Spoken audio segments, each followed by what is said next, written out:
Have you ever been told to just relax and felt even more tense? It's a familiar moment. Someone catches the faint tension in your brow, the way your fingers tighten around the cup, the quiet fatigue behind your practiced calm. You need to relax, they say, as if peace were a button you'd simply forgotten to press. Yet instead of easing something inside you, locks up even more. Your shoulders rise, your breath turns shallow, because now, on top of everything else, you've failed at being effortless. The paradox is cruel. The more you try to relax, the harder your mind resists. You close your eyes, lie down, listen to ambient sounds, but your thoughts stay awake. They trace every faint noise in the room, replay old words, analyze what could have been said differently. You start wondering if you're missing something, if everyone else has learned some secret way of switching off that you never received. No one tells you this if you have a perceptive mind, one that reads subtle shifts in tone, senses the mood before it's named, notices the smallest cracks beneath the surface. You can't simply turn it off. That awareness isn't decoration. It's the lens through which you exist. It gathers everything, emotion, pattern, energy, and because of that, you tire not from action, but from perception itself. You're not exhausted because you've done too much. You're exhausted because you've seen too much. Every exchange carries echoes. Every choice unfolds into futures only you seem to notice. Every space hums with signals you can't ignore. Where others move lightly through life, you absorb the weight of what they miss. The barista's forced smile, the tension between strangers, the dissonance in a song's rhythm, the light that feels slightly too harsh for afternoon peace.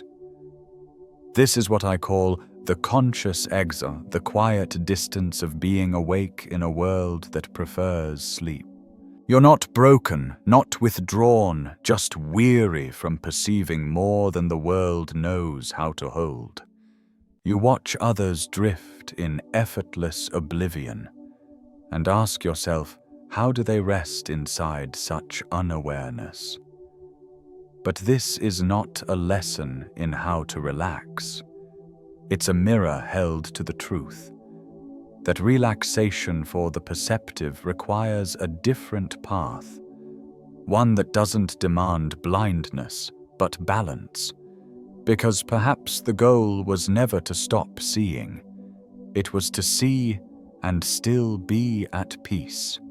One why doing nothing still exhausts you. At some point, we turned rest into another project to manage a performance disguised as peace. It sits on your to-do list between finish quarterly report and call mom back.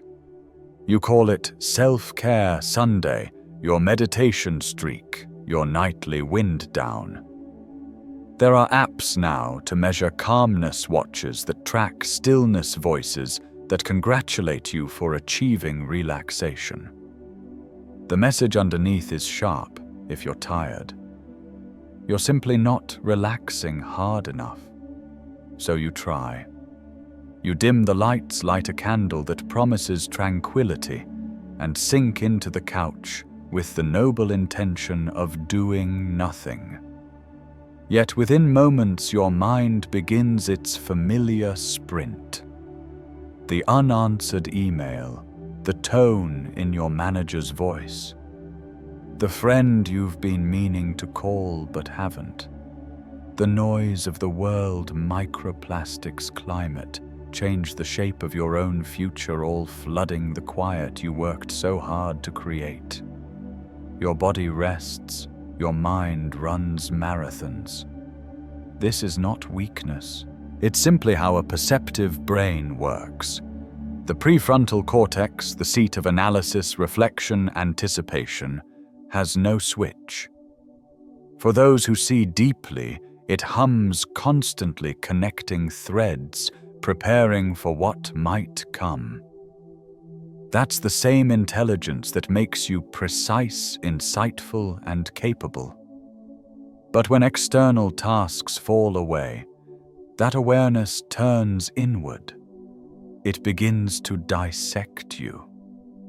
Even relaxation becomes an object of study. The soft playlist whispers, "Let it go," and your mind replies, "But what exactly should I let go of?" You start deconstructing serenity itself. And suddenly even stillness becomes work. Then comes the quieter fatigue, the shame of failing at something so simple. You see others sink into their couches, effortlessly absorbed in a show, while you sit beside them, analyzing character motives and questioning if this is really how you want to spend your life. You can't even rest correctly. And so the loop begins. Exhaustion leads you to seek rest. Rest turns into failure. Failure deepens exhaustion. Around and around the mind goes, mistaking activity for awareness, guilt for growth. I've been there. One evening I tried one of those meditation apps, the voice calm, the music serene. Within minutes I was analyzing the accent, the word choices, the ethics of the background soundscape. I ended the session feeling worse than before. That's when I understood the perceptive mind doesn't rest by shutting down. You cannot command awareness to disappear any more than you can ask your lungs to stop breathing. Real rest is not the absence of thought, it's the absence of resistance. It begins when you stop defending yourself against your own consciousness, when you allow the mind to move without trying to control its motion, when awareness ceases to be an enemy and becomes a companion. Peace for you will not look like silence. It will look like trust, the quiet faith that not every insight demands an answer right now, that you can think deeply without spiraling. That awareness and serenity can coexist. And to reach that place, we must unlearn almost everything we were taught about what it means to rest. 2. When awareness becomes a cage. A perceptive mind never stops at the surface. It listens for the silence beneath words, traces the architecture behind behavior, and senses the invisible order beneath apparent chaos. Where most see a moment, you see a map of motives, histories, power, and fear. It is your gift. You walk into a room and immediately feel the temperature of human tension. You know who leads quietly, who performs confidence to hide uncertainty, where the fractures of unspoken resentment lie beneath polite tones. You catch the pause before agreement, the faint shift in a lover's voice, the slight contraction of space between two people. You understand what others will only realize days later. This awareness has shaped you. It made you reliable, insightful, indispensable, the one who truly understands. Yet over time, what once felt like a strength begins to feel like a burden. Because a mind that sees deeply cannot easily stop seeing. Once the curtain is lifted, innocence is gone. You notice the pretenses others rely on to stay comfortable, the politeness that conceals exhaustion, the optimism that hides avoidance, the language that disguises exploitation. You see through too much, and too often you feel responsible for it.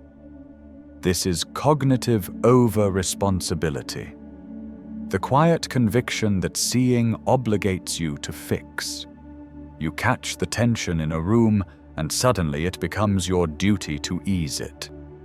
You recognize the flaw in a system, and you feel compelled to repair it. You understand a wound, and you carry it as if it were yours to heal. Consider a simple scene, a team meeting. A colleague offers an idea. The manager responds, "I love this direction. Let's explore it further." Everyone else hears approval. You hear the half-second delay before love, the deliberate neutrality of explore it further. You already know the idea will die quietly next week. And now you're trapped between two losses: speak up and be accused of overthinking, or stay silent and feel complicit in pretense. It happens everywhere. A friend texts, "I'm fine," and you feel their ache through the screen. You rewrite your response, balancing care with restraint, wondering if normal people just accept words at face value. You scroll through social media and can't help but read the architecture of performance pain dressed as aesthetics, validation dressed as authenticity. You go on a date, and instead of being present, you're 3 steps ahead, tracking tone, calibrating energy, predicting endings before they begin. The perceptive mind does not know how to hover on the surface. Its gift is vigilance. Its cost is fatigue. This is the life of the conscious exile, awake in a world that prefers sleep. You watch others glide through existence untouched by complexity, their ignorance resembling peace. They can believe what they are told, feel without dissecting, belong without analyzing. And you, bound to awareness, stand at the edge of their ease, unable to join. You've seen too clearly. You can no longer pretend. Yet the loneliness of perception is often unspeakable. How can you explain that your exhaustion comes not from work, but from sight? That you're not cynical, just saturated with understanding? "I see too much" sounds arrogant to the unseeing. So you stay quiet, and the silence hardens into solitude. But hear this, you are not broken. You are simply awake in a culture that rewards numbness. Society teaches us to segment our awareness, to analyze in therapy, to feel in art, but to stay shallow in everyday life. You are expected to laugh at small talk, to consume without reflection, to play along. But your mind does not work that way, and it's not supposed to. The real question isn't how to see less. It's how to carry what you see without being crushed by it. Awareness is not the enemy. Isolation is. The weight you bear is not the truth itself, but the loneliness of holding it alone. Because awareness, when shared and integrated, becomes wisdom. But when carried in silence, it becomes a cage. And your task, the noble, quiet work of a perceptive soul, is to learn how to turn that cage back into clarity, to transform seeing too much into understanding enough. The weight of seeing too much, Carl Jung once wrote. To be conscious is a great suffering, not occasionally difficult, not sometimes heavy. A great suffering. He wasn't exaggerating. He was naming the quiet exhaustion that comes from awareness without pause, from a mind that never stops perceiving, never stops processing, never stops being awake to the depth of things.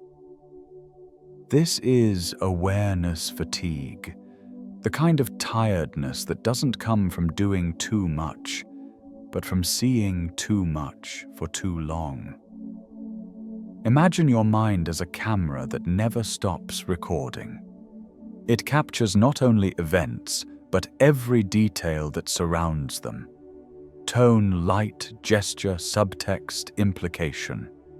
Every moment becomes a data field of emotional and sensory information. Now imagine that camera running without rest for years. That's the perceptive mind recording, decoding, cross-referencing, never idle.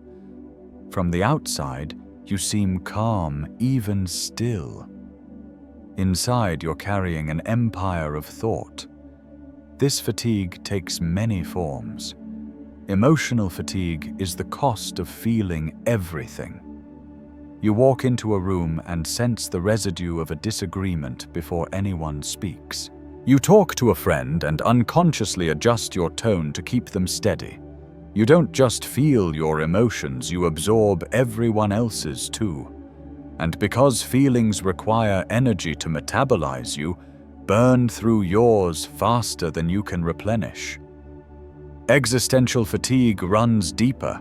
It's the exhaustion that comes from seeing too far beyond the immediate, from recognizing systems, illusions, and the invisible machinery beneath ordinary life. You can't just do your job. You see its place in an economic structure that trades time for survival. You can't simply scroll the news. You see the narrative shaping the incentive to provoke the manipulation beneath the information. You can't not see the interconnections between suffering and profit, loneliness, and technology growth and decay. Even small talk carries the hum of mortality beneath it. Then there's sensory fatigue, quieter but constant. The hum of lights others ignore. The synthetic scent of candles that feels intrusive. The chatter in a cafe that bleeds into your concentration. You experience life at full volume without filters. What others call background noise is to you a field of raw data demanding attention. I remember sitting in a coffee shop once, music too loud, keyboards clacking the air thick with forced cheerfulness. I stayed for hours trying to work, trying to be normal. I left having achieved nothing except a sharper awareness of my own sensitivity. And then came the guilt, the belief that sensitivity itself was a flaw. That guilt becomes its own exhaustion. You start to believe you should be able to rest like others, to binge a show, take a lazy day, stop thinking. But rest feels like another task, another standard to fail. You can't even relax without feeling like you're doing it wrong. Here's the truth most people never tell you. The intention to relax is still a form of control. It's another way of resisting yourself. The thought I should be calm now creates tension the moment it's spoken. The harder you try to rest, the more your mind stiffens under the weight of that expectation. You've done nothing wrong. Your fatigue is not failure, it's empathy without shelter. Awareness without rest. A nervous system shaped by vigilance in a world that rewards numbness. You are not weak because you're tired. You are tired because you feel deeply in a culture that tells you not to. You carry the unspoken weight of what others refuse to notice, and you carry it alone. The answer isn't to unsee or to shrink your sensitivity until it fits the world's limits. You've likely tried that already. It doesn't work because awareness, once awakened, does not go back to sleep. The answer is gentler, more radical. Stop fighting your own consciousness. Don't rest from it, rest within it. True rest isn't the silence of thought. It's the moment when you stop resisting what you are.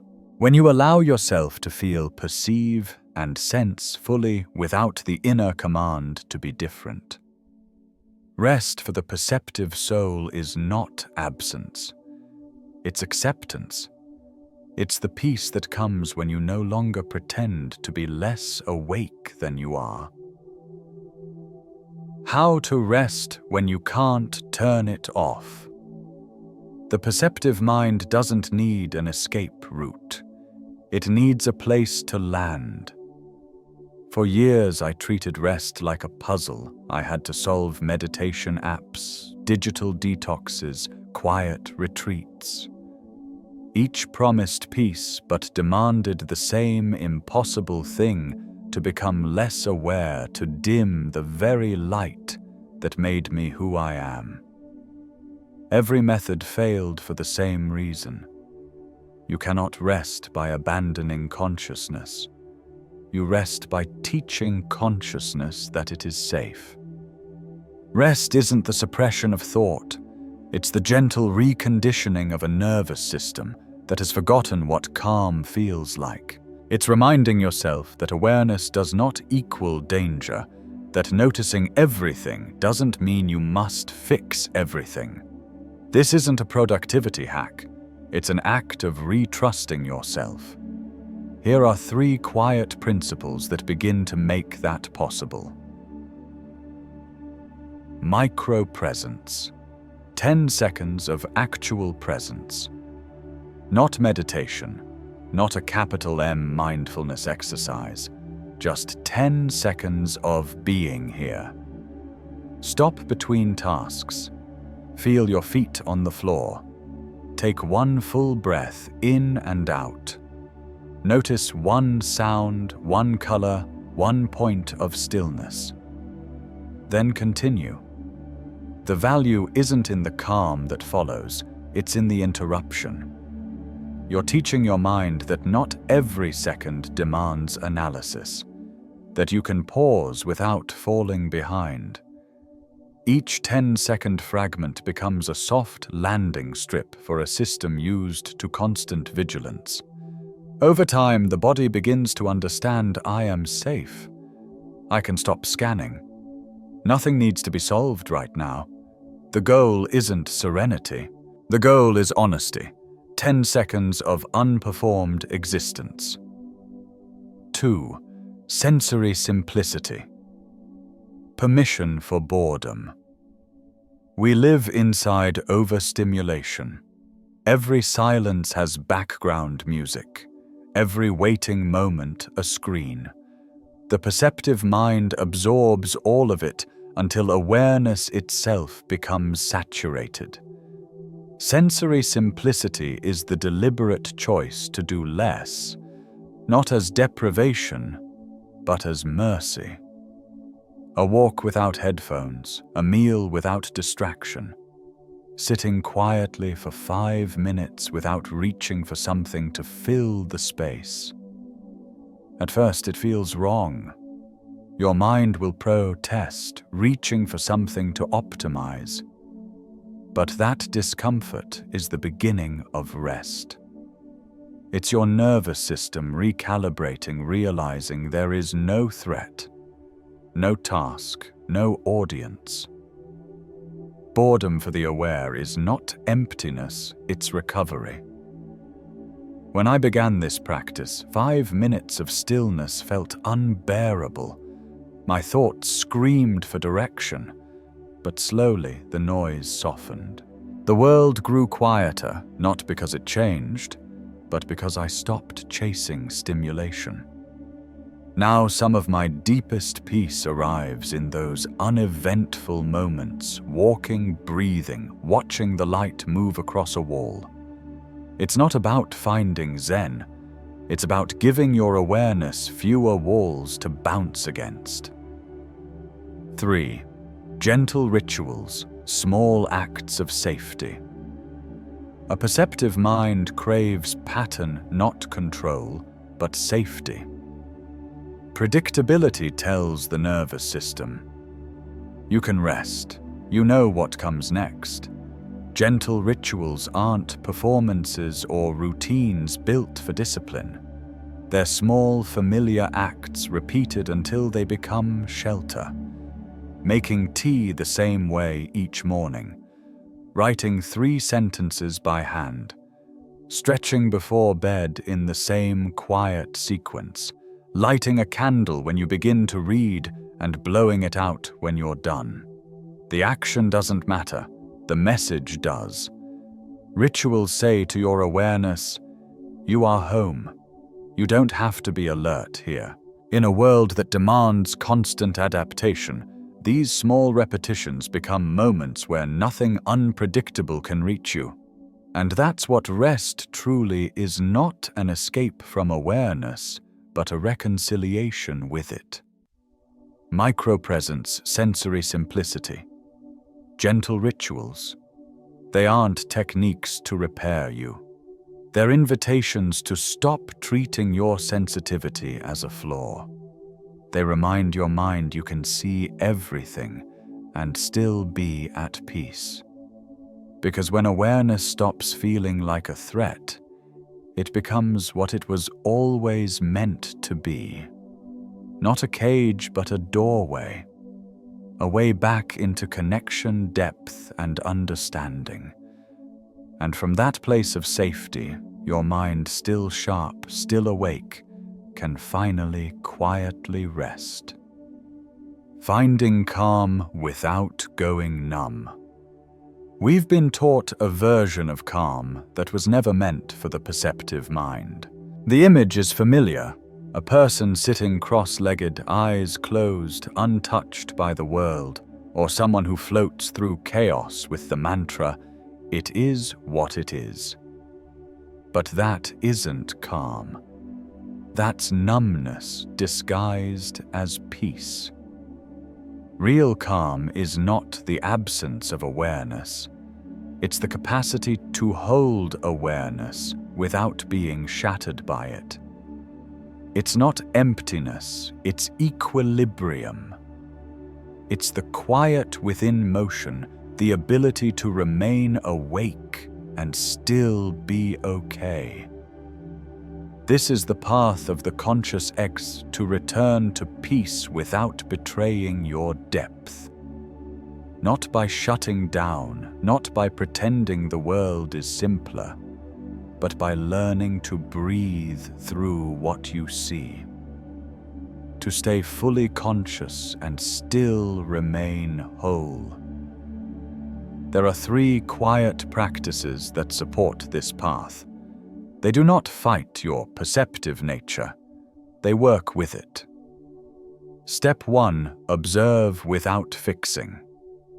The first instinct of the perceptive mind is correction. You see tension, you want to ease it. You notice fear, you want to understand it. Awareness immediately becomes a call to action. But not everything that arises within awareness requires your intervention. A thought is sometimes just a thought. A feeling simply a passing wave of sensation. When you notice something, tightness in your chest, an anxious narrative, a flicker of irritation, try this, acknowledge it without touching it. There is tightness in my chest. There's a thought about falling behind. That's all. You're not fixing or analyzing, you're letting it exist. For the perceptive mind, this feels unnatural because seeing often feels like responsibility. But learning to witness without control teaches your nervous system an essential truth. Not every signal is an emergency. Awareness can exist without urgency. Step 2. Name the noise. Your mind will never be silent, and it doesn't need to be. Trying to empty it only deepens the noise. Instead, name what it's doing. When your thoughts spiral, when anxiety begins narrating catastrophe, quietly say to yourself, "This is planning mode. This is my mind protecting me. This is the late-night loop about whether I'm enough." Naming isn't denial, it's perspective. You're no longer trapped inside the storm, you're observing the weather. And when you can name the pattern, it starts to loosen. You stop arguing with your mind, and begin to understand it. Step 3. Anchor in the body. When the mind spins, the body is the ground that never leaves you.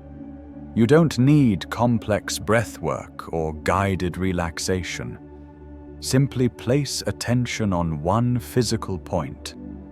Your feet on the floor or hands resting on your lap, the temperature of the air on your skin. Your mind will drift, that's expected. When it does come back. Feet on floor, hands on lap, breath in, breath out. You're not escaping thought, you're giving awareness a home that isn't inside its own analysis. When practiced gently, these 3 steps begin to rewire a truth. The perceptive mind has long forgotten that awareness does not have to equal danger. Let me offer something simple you can try. Now the 1-minute ritual. Take 1 slow breath. Close your eyes. Ask yourself softly, what can I let be just for now? Not forever, just for this minute. Can you let the unfinished email be? The uncertainty about tomorrow. The noise of the world continuing without you. Let it all exist without fixing, without managing. You're not solving anything in this moment. You're teaching your nervous system what safety feels like. That right now, with 1 breath taken and nothing demanded, you are safe. This isn't a technique for enlightenment. It's a daily reteaching, a reminder that calm doesn't come from effort. It comes when the mind feels safe enough to stop defending itself. Because the perceptive mind doesn't need to be fixed, it needs to be reassured. It needs permission to observe, without fixing to name, without solving to rest in the body, even while thoughts continue to move. And when that permission becomes habit, peace begins to visit naturally, not as a reward for control, but as a byproduct of trust. You begin to understand that calm was never about escaping awareness, it was about befriending it. That rest was never about silence, it was about safety, and that you were never too sensitive, only too awake in a world that forgot how to be gentle. Outro the quiet return. You are not broken. Let those words settle. Because somewhere along the way you were taught that your inability to relax your restless mind, your endless awareness, meant something was wrong with you. That exhaustion from seeing too much was a flaw instead of evidence of depth. But it isn't. You are not broken. You are simply awake. And being awake in a culture that worships numbness is its own quiet trial. The world sells distraction as peace and calls avoidance serenity. You were never fragile for feeling too much. You were simply carrying a level of consciousness that never found a safe place to rest. So let's remember what we've uncovered here. To relax is not to forget. It is to stop fighting what you already know. You don't need to unsee what you've seen or dull the edges of your awareness to fit in. You don't need to perform ease or pretend simplicity. You only need permission to be exactly as conscious as you are, without turning that consciousness into a problem to fix. That is the heart of the conscious X. It's not about returning to the crowd or rejoining the performance of effortless belonging. It's about realizing that your distance was never punishment. It was space.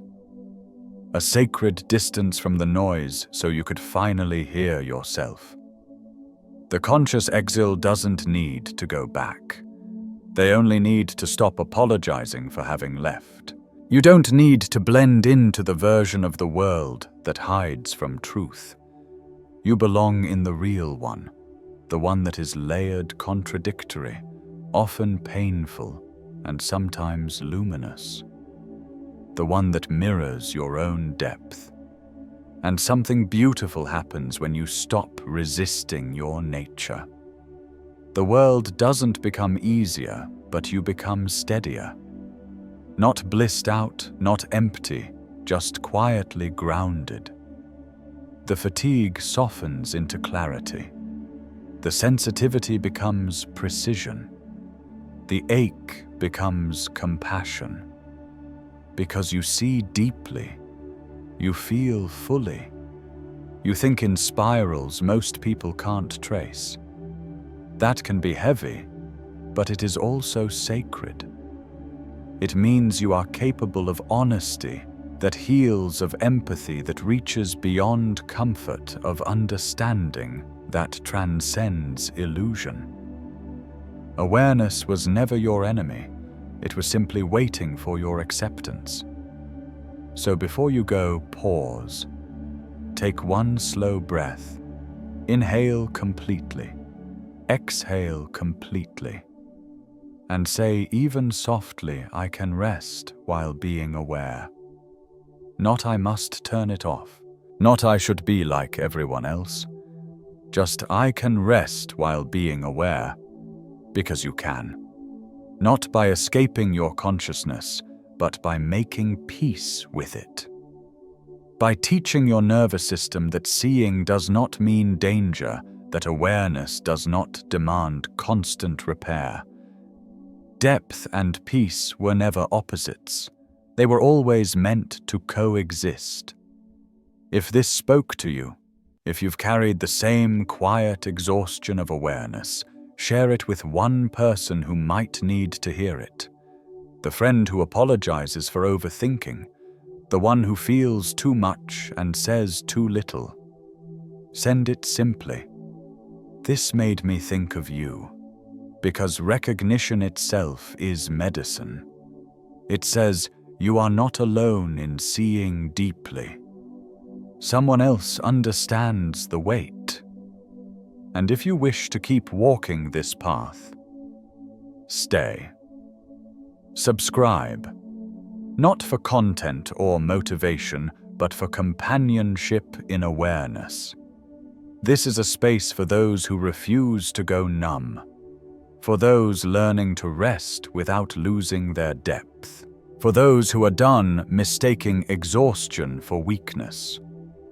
This is the conscious exile, a quiet journey toward peace that doesn't require blindness, only courage. Close your eyes. Feel the air move in and out. The world continues, your thoughts continue. Awareness hums softly in the background. And for this breath, just this one, you don't have to fix anything. You can simply be aware, awake, alive, and finally at rest.